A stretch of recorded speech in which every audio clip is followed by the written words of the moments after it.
Thank you, choir. Yes. Good morning. Happy Easter, everybody. Welcome to the Boulder Valley Unitarian Universalist Fellowship. For those of you who are UU, you may know that Easter is the most complicated Sunday of the Unitarian Universalist year. So I hope that today Claire Marie and I can do it some justice. I'm Reverend Lydia Ferrante Roseberry, and I am joined today by first-time service associate Claire Marie Wall and our fellowship choir with Tad conducting and Julie Morris accompanying. Our tech team today is Larry Sherwood and Deborah Mensch, both in the room. And so Zoomies, you're being supported by In the Room Deborah this Sunday. We are community-minded when it comes to COVID, and so to be inclusive of our immunocompromised or vulnerable populations, we offer at least one worship opportunity per month that is mask required. And for this month, we chose today, Easter Sunday. So we ask that you keep your masks on, while you're in the sanctuary this morning, even while singing. And any service participant, including myself, who has their mask off, tested negative for COVID this morning. And for those of you who are in the room, you can take your masks off when you go into Fellowship Hall for coffee hour. There's a different ventilation system there. So this morning, as I say our welcome words, I invite you to really take them in and to imagine how living this kind of radical hospitality could change the way you interact with everyone you know. You are all welcome here.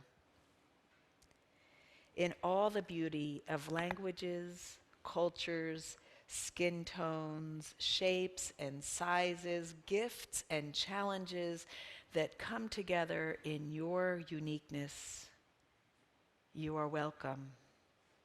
We see you. In all the ways that you experience and express gender, you are welcome here. We see you. In all the ways you make your living, in all the places you are from, you are welcome here. In the beauty that is who you love and how you love, you are welcome here. With all the traditions that inform your spiritual life, you are welcome here. And no matter how long you've been away, nor how soon until you return, you are welcome here. Whether you come today with laughter in your heart or with tears, we welcome you. You're invited to join us with an open mind, a loving heart, and willing hands. We welcome you today. We acknowledge that the land surrounding us is the unceded territory of the Arapaho people, and that many native peoples roamed freely on this land for millennia before the arrival of white settlers. And we commit ourselves to be a center for spiritual exploration and justice making, and to anti-racism and anti-oppression work within and beyond the walls of this congregation. If you're new here, we are so glad you found us and hope that in this community, whether you are virtual or here in the room, you can experience the love and the warmth and the justice making that we try to offer. Each Sunday is different here, so come back a few times to really get to know us. For those of you who are new here and may not know this, we do have a School of the Spirit Sunday classes for young kids, and so anyone of all ages is welcome to be in here as long as they would like, but also if you're a younger person and you'd like a break or like to go be with more people your age, down at the end of that hallway, you can feel free to do that. Those of you on Zoom can check out the links to help you get more connected. And those in person can stop by our welcome table in the foyer to help you get more connected. If any newcomers on Zoom would like to introduce yourselves in the chat, that's wonderful because we love to know who is amongst us. And for those of you in the sanctuary, just take a moment to say hello to someone near you, maybe someone you have yet to meet.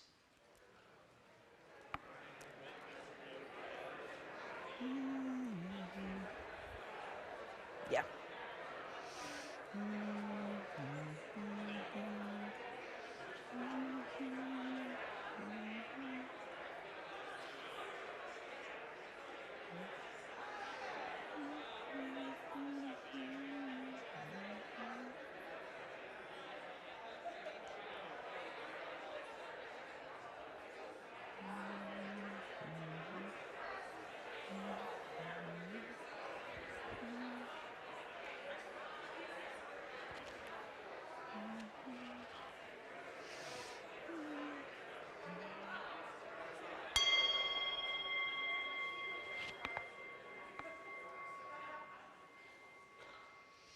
You are invited to continue that following the service in Fellowship Hall. If you have a chalice at home, you can light it with me. And everybody is invited to say the chalice lighting words that we say each week while Claire Marie lights our chalice. We light this chalice for the warmth of love, the light of truth, and the energy of action. And now I'll sing our bowl again, inviting it to draw you deeper into the present moment and into the company of this, our beloved community. And we'll just have a few moments of silence to fully arrive here following the bowl.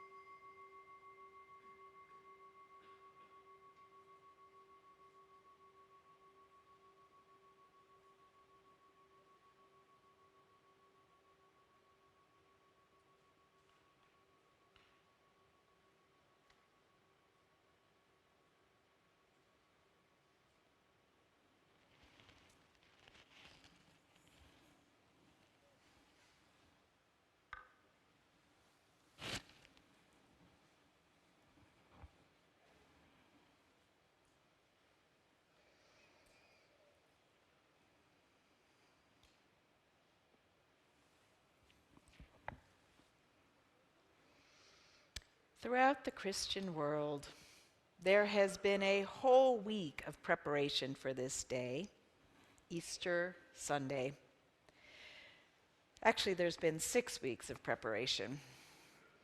But the most important, the height of this story around Easter started last Sunday, known as Palm Sunday in the Christian tradition, when Jesus triumphantly entered Jerusalem not as a crowned king, but riding a donkey, with a large following nonetheless.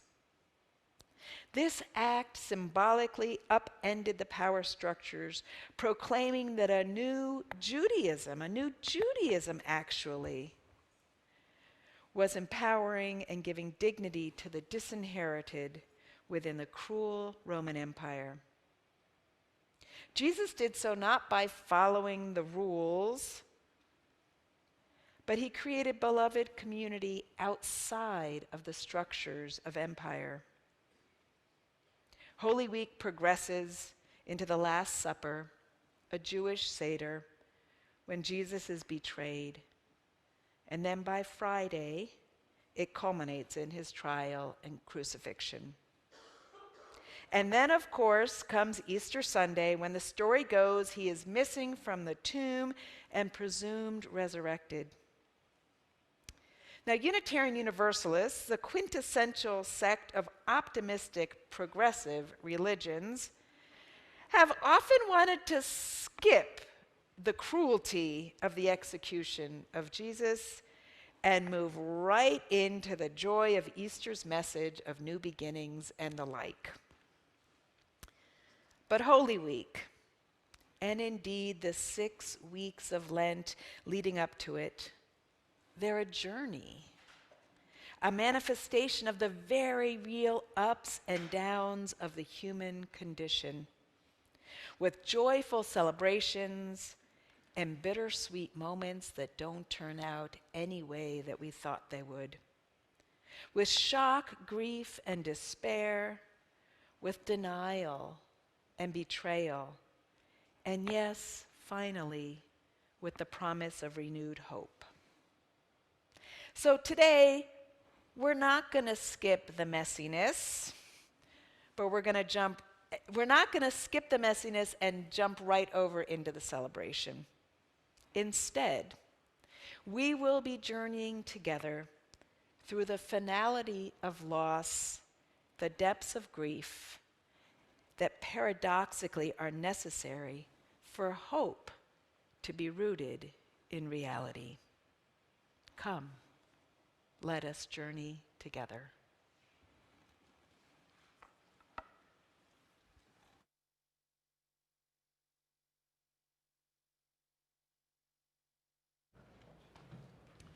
We are going to sing together as a congregation in your teal hymnal number 1020, Wo Ya Ya.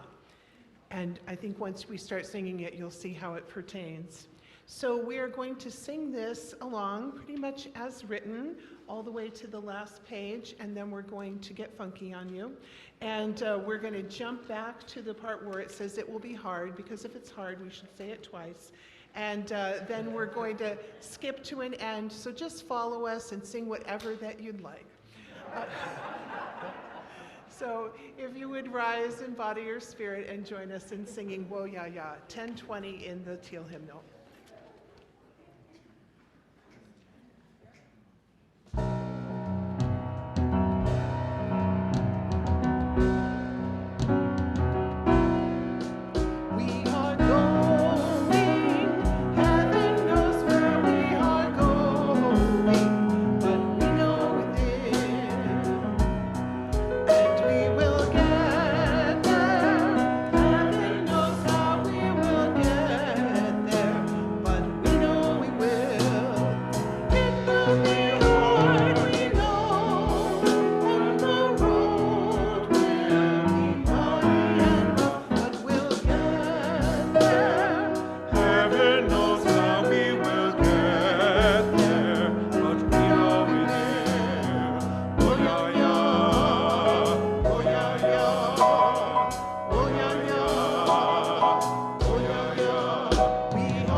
I didn't even know where we were going.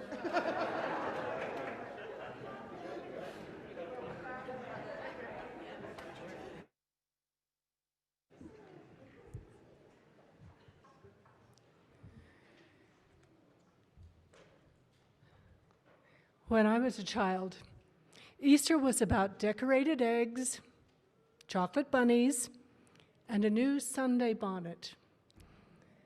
Pots of lilies on the altar of the Congregational Church, azaleas blooming all over Washington, D.C., celebrations of spring, and singing, "Jesus Christ is risen today, Alleluia."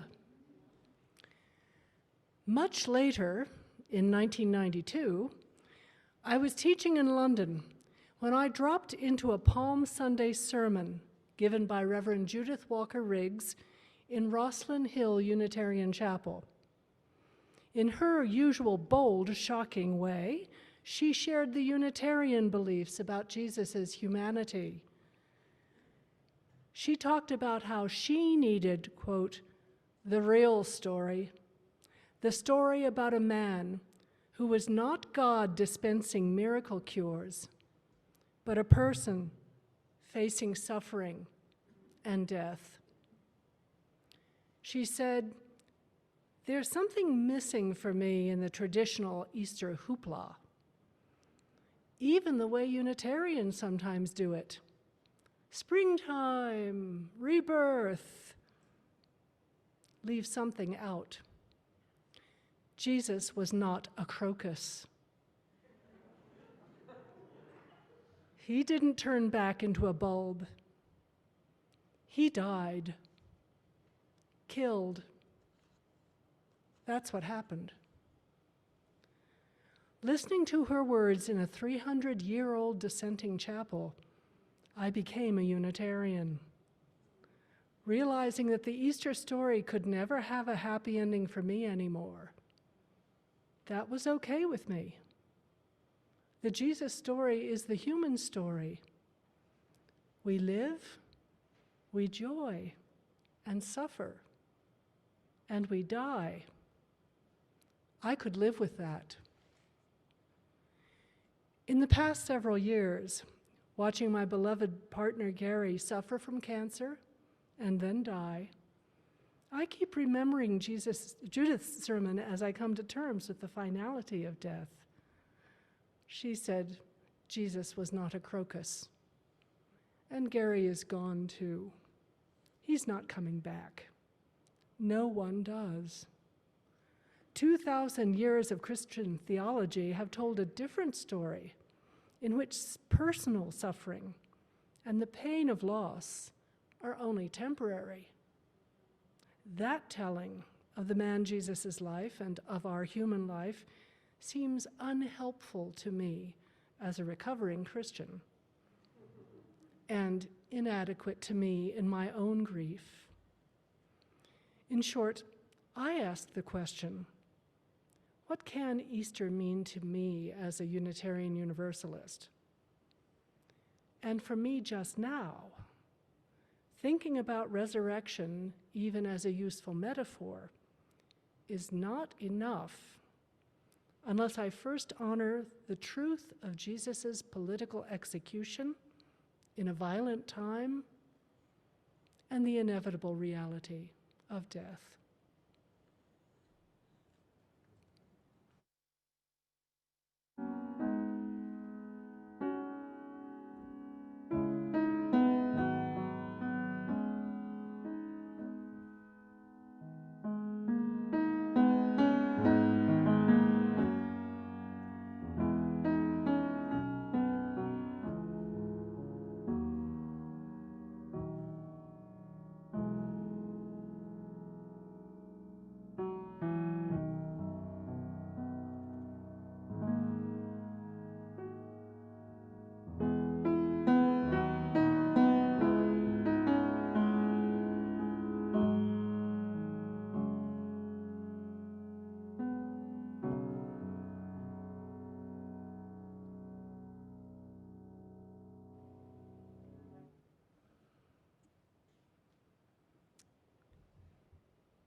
Each week, we remind ourselves of the abundance of our lives and this community by giving half of our plate away to those organizations that share our values. Today, the half plate will go to the Boulder County AIDS Project, BCAP, which serves Boulder, Broomfield, Gilpin, and Clear Creek counties. Their mission is to provide support, advocacy, and education to those in our community who are living with or affected by HIV, and to serve as an outreach and information center to prevent the further transmission of HIV. BCAP offers medical and bilingual case management, insurance assistance, financial support, pro bono professional services such as legal aid, and nutritional support through their on-site food pantry. They offer innovative prevention and outreach programs for Boulder's most at-risk populations to reduce transmission of HIV. BVUUF has long supported BCAP with volunteers, financial donations, and by special contributions to their food pantry, which we do every Easter. To find out more, go to their webpage, www.bcap.org, and Camille Hook will be in the fellowship after the service to answer any questions you may have. You can text your donation to the number on the screen, or if you are at the fellowship today, place a donation in the offering plate as it passes. Please give generously as you so often do. As our music begins, we invite you to reflect upon and write into the chat, if you're on Zoom, your answer to this question: what does Easter mean to me personally?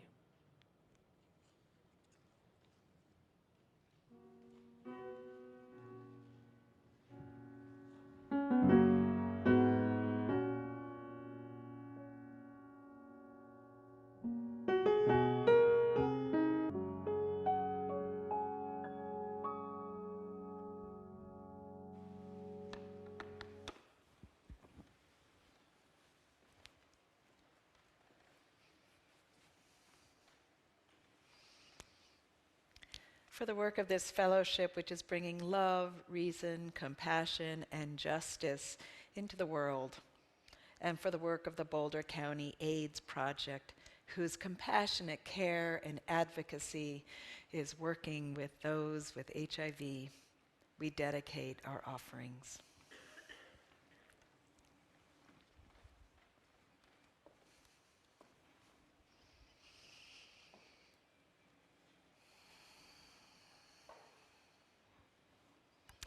When I was a child, Easter was a season, and it culminated in a day that we had a fancy meal and wore fancy clothes.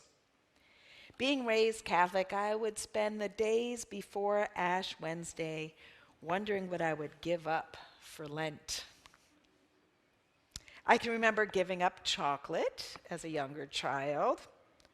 And one year, for some reason, I wore a pebble in my shoe every day during Lent to symbolize Jesus' suffering. When I grew older, I wanted my sacrifice to make a difference. So one year, I gave all of my allowance to charity. I think I gave it to a homeless shelter for youth in New York City. There was something very powerful about that, about reorienting myself during this 6-week season to what really mattered, which for me, even at a young age, was how I could be of service to others. I still remember the smell and the silky, thready feel of the palms on Palm Sunday. Although the symbolism of Jesus riding into Jerusalem on a donkey was never fully explained, especially in that kind of revolutionary counterculture, structural change, upheaval way that I came to learn about it later. My family was not particularly devotional as Catholics, so we skipped the Good Friday service in favor of a good Italian meal. Now, we ate fish almost every Friday, but on Good Friday, the fish was special.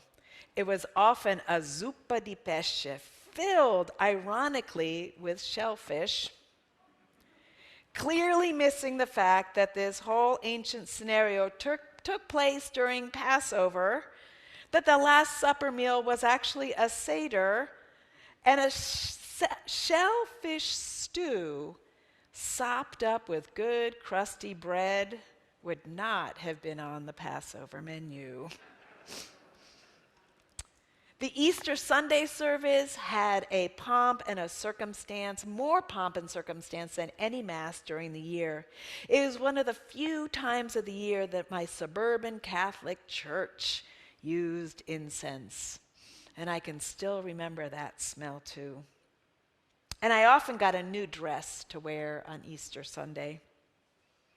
And I got to tell you, I loved all the pomp and the pageantry and the glory of that through my childhood eyes. Until I didn't. Until my critical teenage mind kind of got in the way of my fully embracing all that the Easter season had to offer. Until I started asking questions that the priests did not want to answer.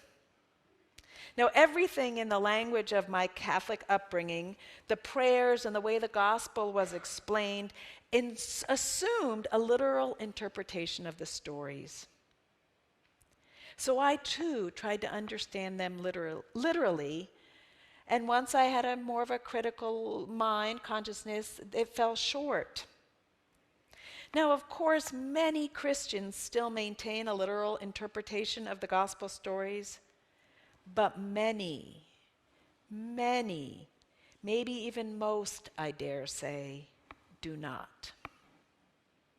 It's quite possible that even the early Christians did not understand these stories literally, did not take them literally, but they took them in line with all the narratives of special people over the ages that had been given an extraordinary birth story and an extraordinary ending to their life to highlight their holiness. The gospel writers, that is, the people who put these disparate oral traditions together 30 to 100 years after Jesus died, well, they were creating their own parables about Jesus' life based on the variety of stories that people were telling. They were creating their own spin on these stories to highlight the spiritual significance that they wanted to convey, to convince future generations to follow Jesus' teachings. And after all, for many, many centuries, the word belief really meant to hold dearly, to hold in one's heart. There's a certain point early in the Gospels where Mary is beginning to see some differences in her son Jesus, and she holds these in her heart. Do you remember that line? Jean is nodding to me. Mary held these in her heart. That was what the meaning of belief was. And it wasn't until the Enlightenment, really, that the definition of belief shifted to having to do with veritable truths, something you could scientifically believe in, like stake in the ground beliefs. And then the fundamentalists and the literalists took the wisdom, the body of wisdom that is in the Bible, and tried to turn it into a factual history book. And I think I grew up in that kind of factual history book way, although I wasn't exactly I was in kind of a loose Catholic, suburban Catholic tradition, but I grew up with a sense that we were supposed to believe these stories as they were written. So it wasn't until my seminary years, and especially when I served a liberal Christian denomination as my very first call to ministry, the United Church of Christ in Hayward, California. It was then that I gleaned new understandings of this very powerful religious season. I now understand Jesus as a political and spiritual radical, an enlightened one who perhaps had a bigger opening, a few more glimpses of the divine, of the Taoist way, of the meaning of life, whatever you want to call it, that somehow he was more open spiritually to the mysteries of life, or to the underpinning of love that some of us only get in mere glimpses. I now understand Jesus as a man who saw more clearly the illusions of this world and charismatically gathered people around him to share his understandings, to put them into action for changing the oppressive power structure that seems so endemic to human nature. That power structure that brings us down as a species instead of rising us up to our fullest potential. Now, what happened to the physical body of Jesus and why his tomb was empty remains a 2,000-year-old unsolved mystery. And I'm okay with that. I'm drawn to what happened to those who lived. When I think about the impact of the death of Jesus on his followers, I imagine how crushed they must have been. Everything went terribly wrong after they entered Jerusalem. It was definitely not according to plan. Some of them betrayed and then denied Jesus, and then they all scattered when the pressure was on. They had heard Jesus proclaim that he was going to create the kingdom of heaven here on earth. And the kingdom of heaven, now we would translate that into the beloved community that Dr. Martin Luther King popularized for us as a term. They thought he meant in the geographic location of Jerusalem, that things would be upended and finally these disinherited, poor, oppressed Jewish people would not feel the brunt of that oppression on them anymore. So can you imagine the shock when within a week of this big uprising that was supposed to happen, their fearless leader was gone? Not only gone, but executed by state-sanctioned power. But instead of staying scattered and isolated, instead of focusing on the betrayal, they regrouped to try to make sense of what happened. And it was in their deep loss that they saw Jesus again.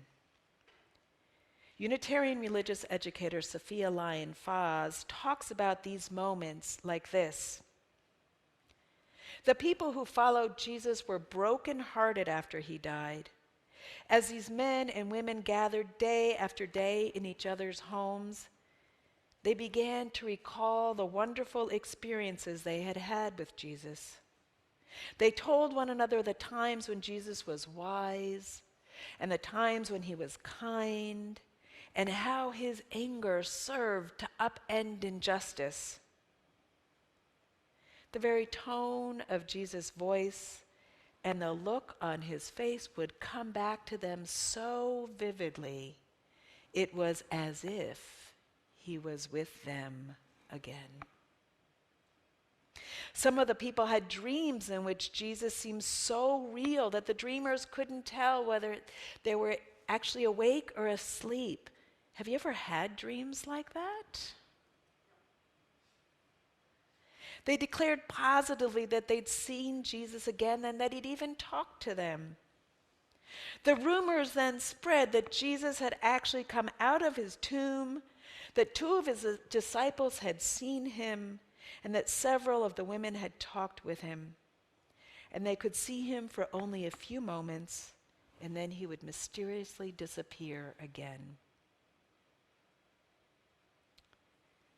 And finally, several of them dreamed they saw Jesus rising up from the earth, higher and higher, until he disappeared entirely. They believed that he had gone to heaven to be with God. And after that, their dreams of seeing him and talking with him stopped. Now, I don't know if any of you have been through the kind of loss and tragedy of a sudden shocking death. But sometimes that happens, that we begin to experience again that person as if they were with us. Now, the title of this service is called Practice Resurrection. When the life and death of Jesus are experienced in this embodied way, when the loss and suffering and the affront of an oppressive state-sanctioned violence is witnessed and the cruelty of our human nature is unmasked, it's not Jesus who I see as having been resurrected, but those who loved him, who moved from that shock and despair into hope and action, and remained rooted in the loving message that Jesus had come to bring to them. They had a choice. They could have stayed scattered. They could have gone back to their normal lives. They could have kind of been like, hey, Mom and Dad, I'm home. Like, oops, shouldn't have followed that guy into Jerusalem. But they didn't do that. They rose again out of their shock and their grief, and they created something new, something with the pieces that they were left with.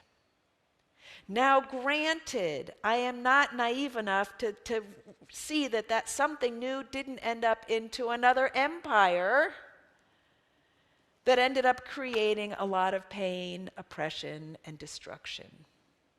But what I'm talking about here is that initial message, those initial moments when people had a choice to stay in their grief and their despair or to rise up to something new.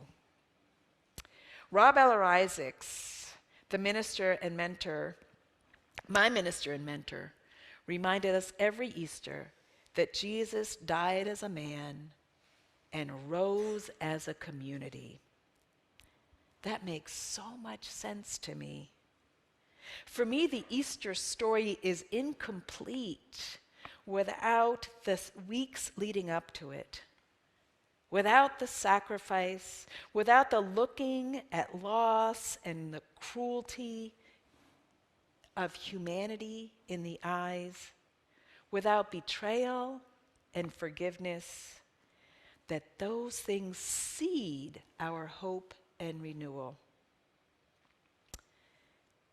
Now this week, on Friday, on Good Friday actually, for some reason I was weepy all day for reasons that it's still a mystery to me.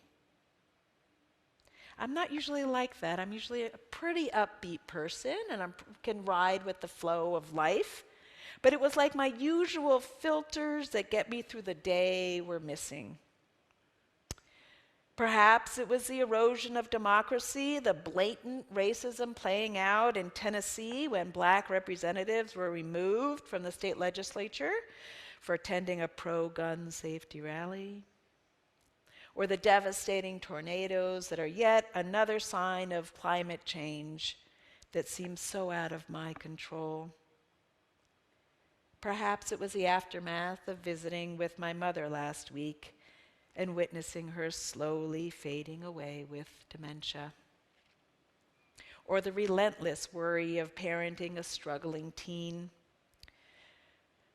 Perhaps all of that, or a combination of it, just brought me to this place on Friday.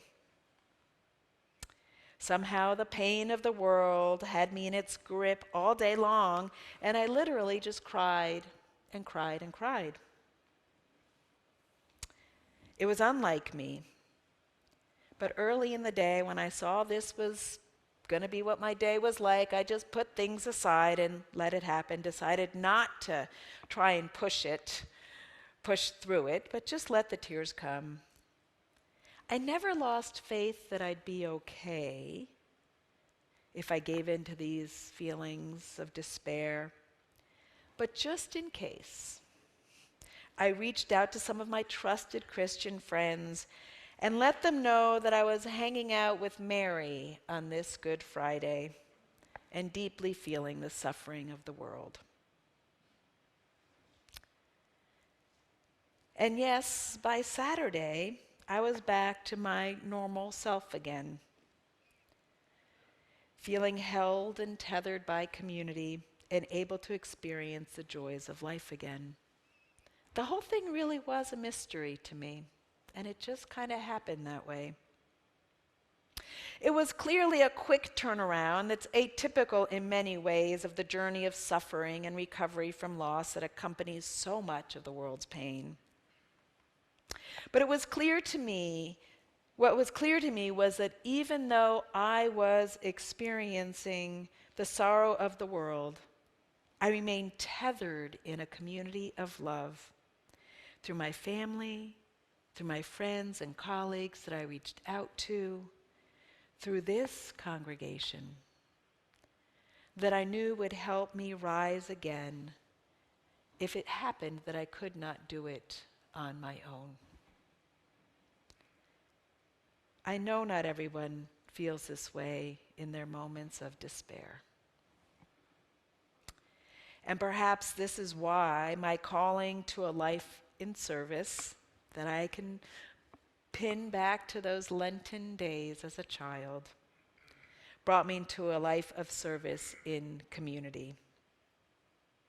To call the brokenhearted together with the joyful, to share the ups and downs of the journey of life together, to remembering that the suffering of one impacts us all, and that the joy of one helps to rise us all up.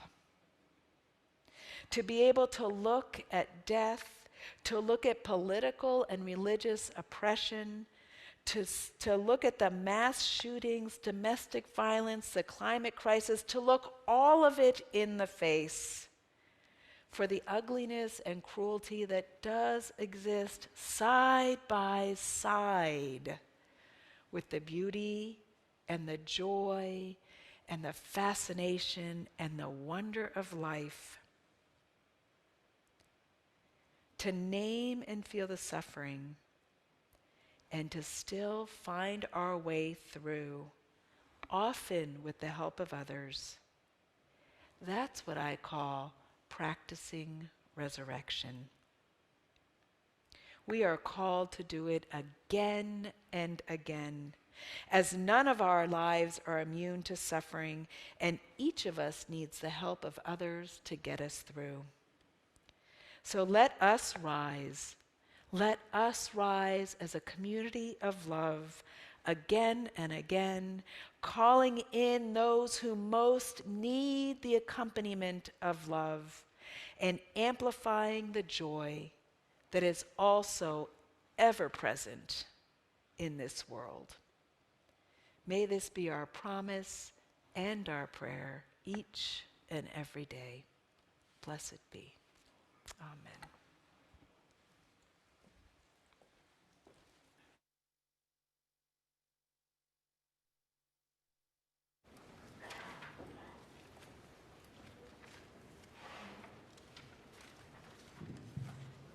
Thanks, Larry.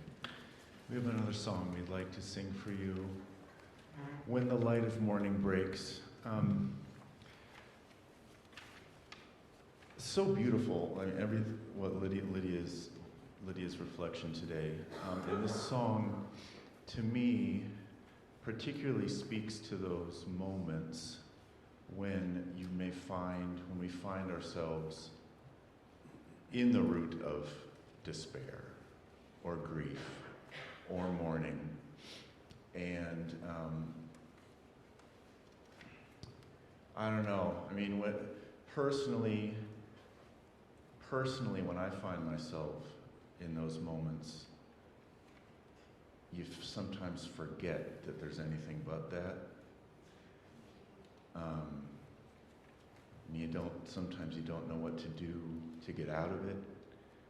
And the miracle is, sometimes you just turn a corner. That's the miracle of rebirth and resurrection.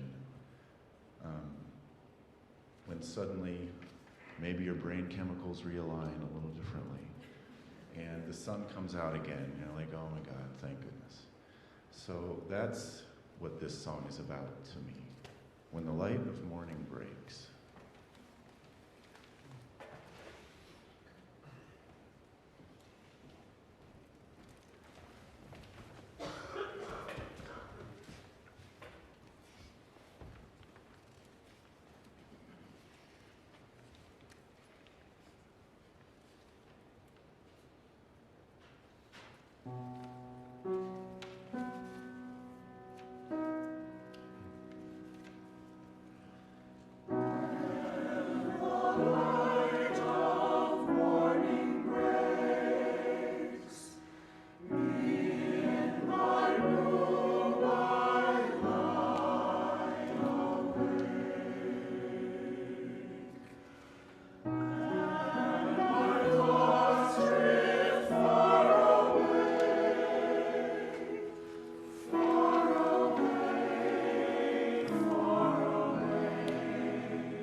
Now I invite us into our time of community sharing, our time of community connection, when we truly see how the joys and the sorrows of our lives together create a rising up and how we support one another in our lives.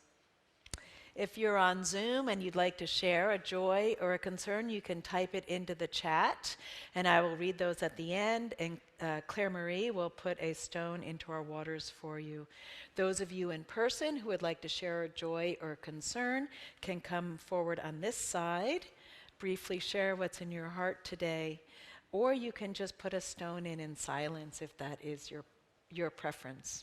So we will begin.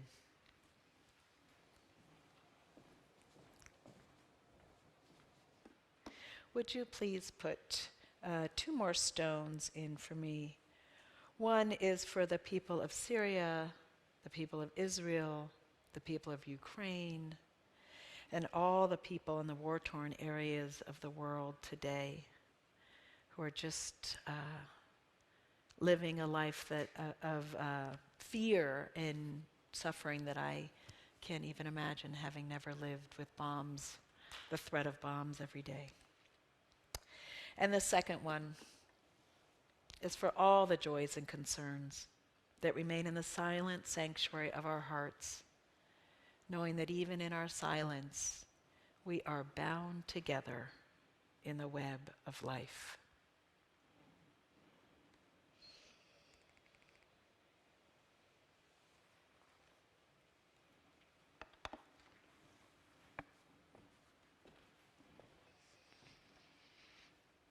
Beloveds, in the midst of everything that's going on in our lives, it's still Easter today. In the midst of the challenges we may find ourselves in, spring does arrive again. In the midst of the cruelty that we see in the world, we have one another to remind ourselves of kindness and love. Beloveds, this is not something to take for granted. The love that permeates the world is real. And it is our work to amplify it, to allow it to bloom like the flowers of spring, to live in gratitude for all that is our life, even in the moments when life isn't looking so good. To face all of it, knowing that we have one another to hold on to when the going gets rough. So let us therefore live in gratitude for the miracle of this life, for the joys that surround us, for the winter and then the spring, and for all the ways that renewal is made manifest in our lives. Blessed be. Amen.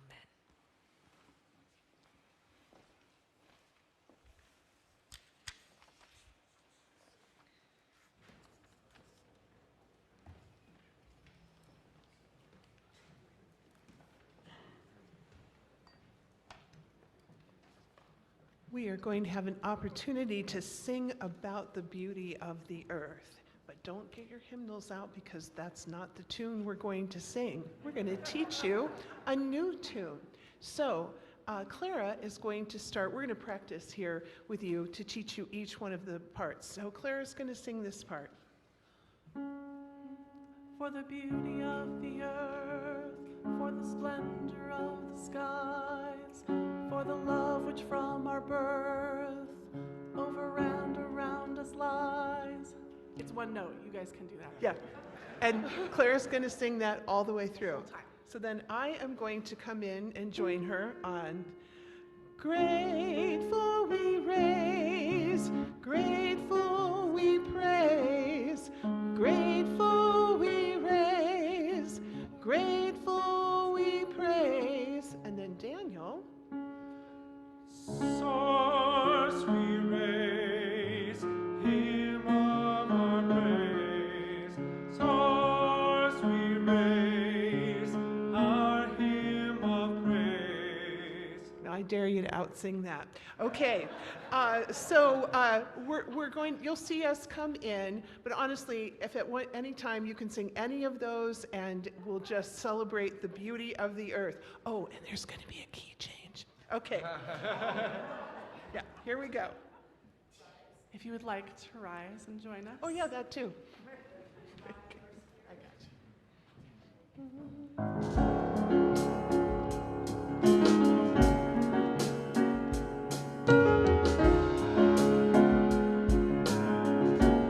we go.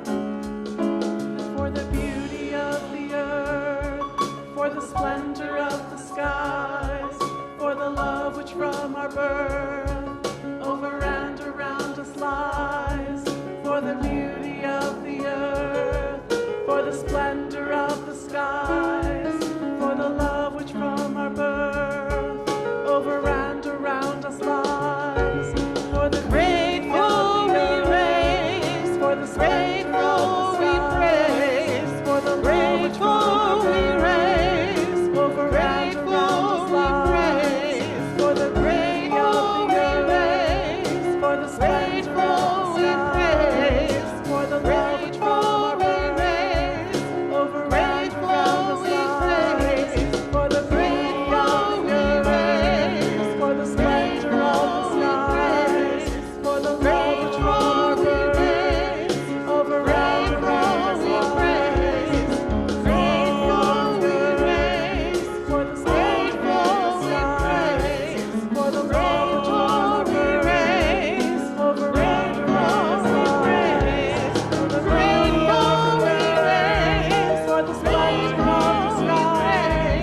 Woo-hoo.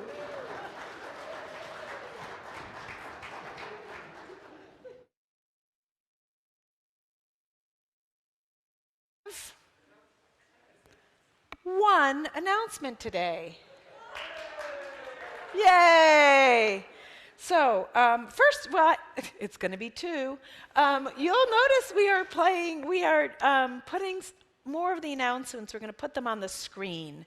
So that will kind of limit our spoken announcements. Yeah.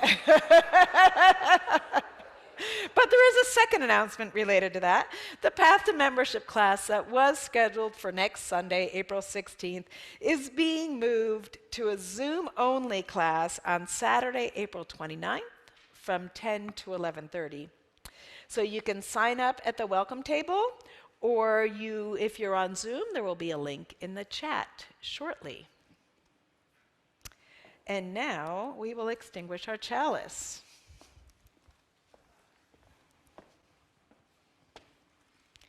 Please join me in the words.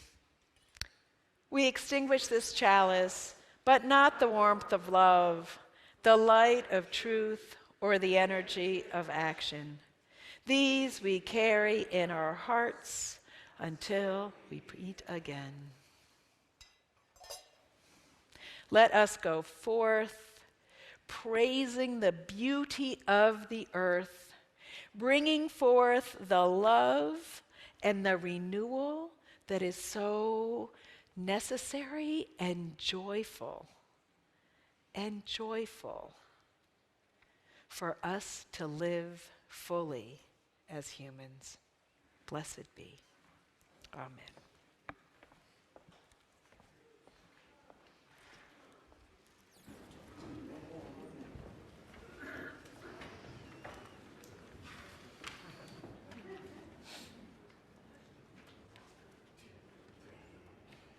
Right.